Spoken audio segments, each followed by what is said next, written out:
Hi, a viewer asked me to record a reaction to Tristan Tate and Carbstrong's debate.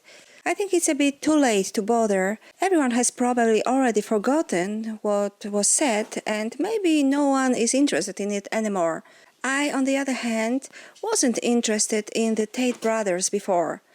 Only now, when I started to become interested in Islam, YouTube introduced me to Andrew Tate's thread, and I felt it was an interesting issue in the context of the past debate, on veganism, of course. And I just watched it now, so I will refer to it in some detail.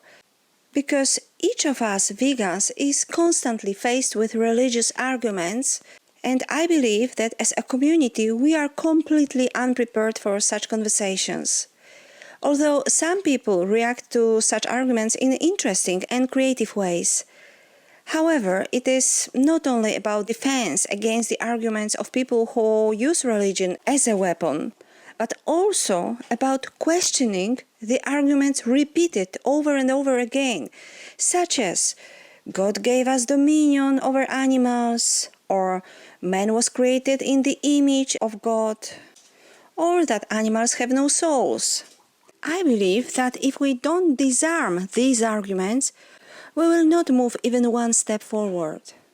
You may remember how in the debate with Karin's Debunked, I said that the name of my main Polish channel is Boska Cząstka, which is translated as God's particle, and it refers to the Higgs boson, a concept from quantum physics, and for me it's a mental shortcut of the scientific proof that man is not, absolutely not, created in the image and likeness of God, even from religious point of view, because religions never want to contradict the science.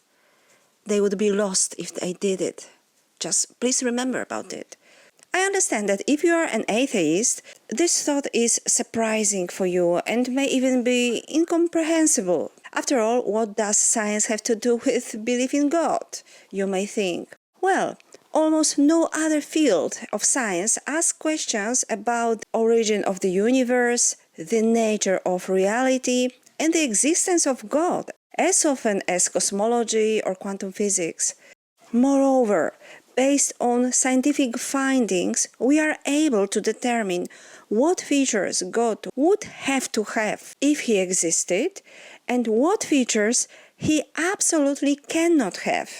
Science will never answer the question whether he exists or not, and it also explains why, and explains what the limits of our knowledge. But it can certainly tell us what qualities the God would have to have if he existed. And I think this could be the starting point for such debates, such as this one with Tristan Tate. Tristan used the hypothesis that man is the image of God as an argument for the legitimacy of harming animals.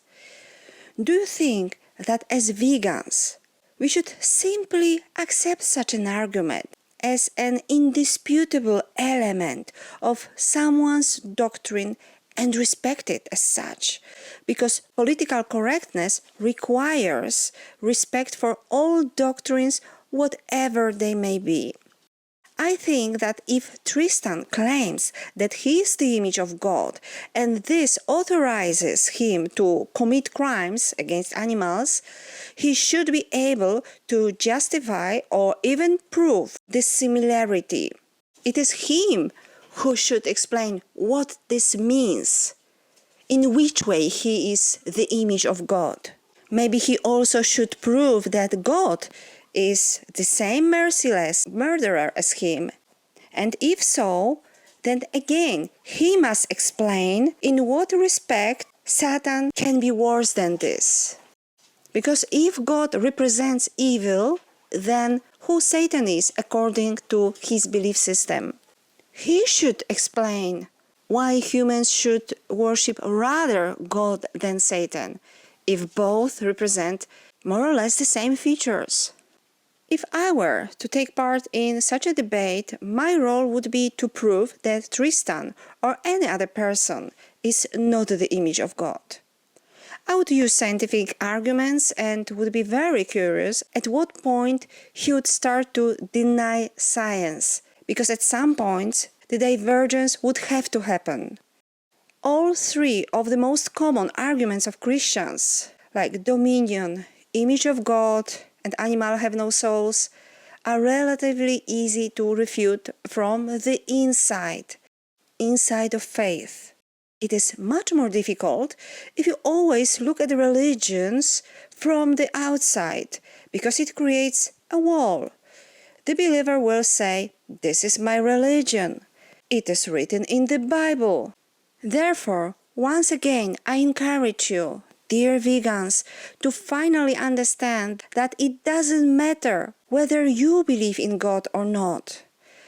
But if you want to save animals from the cruelty of billions of believers, as a community, we must understand the logic of faith and start building arguments differently. So far, I haven't been able to generate interest in the vegan community. Rather, I see contempt for the word God itself and strong reluctance. But if you write to me in the comments, "Yes, I want to hear your counter-arguments to the most common arguments of Christians," I will gladly develop such a thematic series. However, I need to see interest because I don't want to work in vain. There remains one argument that Tristan eagerly used, which is "I don't care." Write to me if you want to know what I think about such an argument and what advice comes in my mind regarding this common attitude. At the same time, I want to say it clearly. I just want to share with you my deep thoughts as a faith insider and natural-born philosopher. This doesn't mean that in real debate, of which I've had quite a few, I can actually articulate more arguments. My problem is that as a person with highly developed abstract thinking, I'm not able to speak concisely and simply, which is necessary in debates. So people usually don't understand me. But maybe you have such skills. And if you understand my arguments and think about them in your own way, maybe you will be able to formulate them better and use them in discussions with believers.